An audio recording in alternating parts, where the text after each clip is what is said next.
आपने लगभग इनको किनारे पे पहुंचा दिया था, लेकिन मंजिल पे पहुंचने से पहले थोड़ी सी कसर बाकी रह गई थी। लेकिन इन्होंने अपना जज्बा नहीं खोया, हौसला नहीं तोड़ा।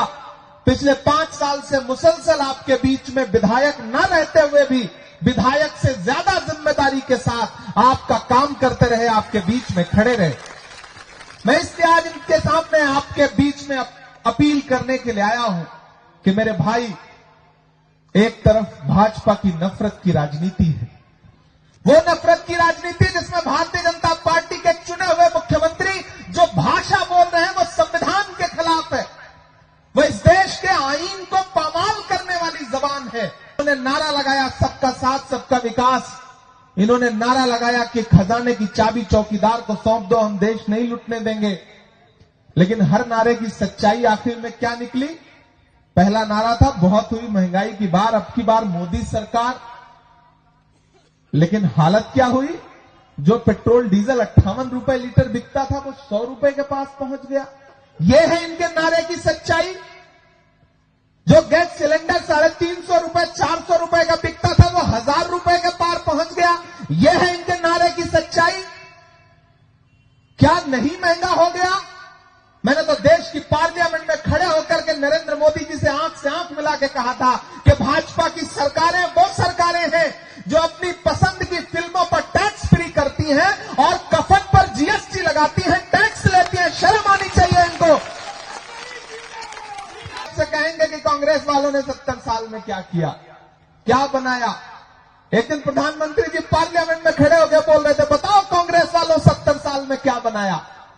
मुझे लगा मैं खड़ा हो जाऊं और गिनाना शुरू करूं, तब तक खड़गे जी बैठे थे। उन्होंने कहा इमरान मत बताओ, जो बताओगे ये उसको भी बेच देंगे, इनका काम सिर्फ बेचने का है, मत बताओ। प्रधानमंत्री जी का 2014 में कि भाई देश के खजाने की चाबी हमें सौंप दो, हम देश नहीं लूटने देंगे। याद है वो नारा? मैं चौकीदारी करूंगा। अब तो मैं उसी चौकीदार से पूछना चाहता हूं कि कहां सोया है चौकीदार? आप लोग थक गए क्या? तो मुझे लगना चाहिए कि मैं जिंदा दिल लोगों के बीच में खड़ा हूं। मुझे ऐसा ना लगे कि मैं सोए हुए लोगों के बीच में खड़ा हूं। हौसले के साथ देखिए, चुनाव जो है ना वो जज्बे से लड़ा जाता है, हौसले से लड़ा जाता है। जंग में कागजी अफराद से क्या होता है, हौसला लड़ता है तादाद से क्या होता है। तो आपको उस हौसले के साथ इस इलेक्शन में आगे बढ़ना है।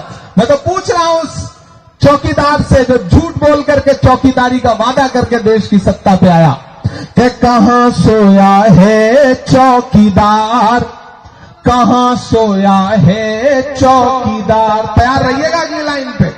कहां सोया है चौकीदार, कहां सोया है चौकीदार। विजय माल्या नाक के नीचे से हो गया फरार। कहां सोया है चौकीदार, कहां सोया है चौकीदार। कि चाय बेचने वाला पूरा भारत बेच रहा है। बेच रहा है कि नहीं बेच रहा है? बेच रहा है कि नहीं बेच रहा है? चाय बेचने वाला पूरा भारत बेच रहा है। इसी काम में हासिल उसे महारत बेच रहा है। कि रेल बिक गई, तेल बिक गया, बिका हवाई अड्डा। अब एक भी हाथ खामोश नहीं रहना चाहिए अगली लाइन पे। कि रेल बिक गई, तेल बिक गया, अड्डा। रेल बिक गई, तेल बिक गया, बिका हवाई अड्डा। सब कुछ बिकता देख के खुश है अपने जेपी नड्डा। कि जनता महंगाई की मारी, जनता महंगाई की मारी करती हाहाकार। कहां सोया है चौकीदार, कहां सोया है चौकीदार। बहुत शुक्रिया दोस्तों।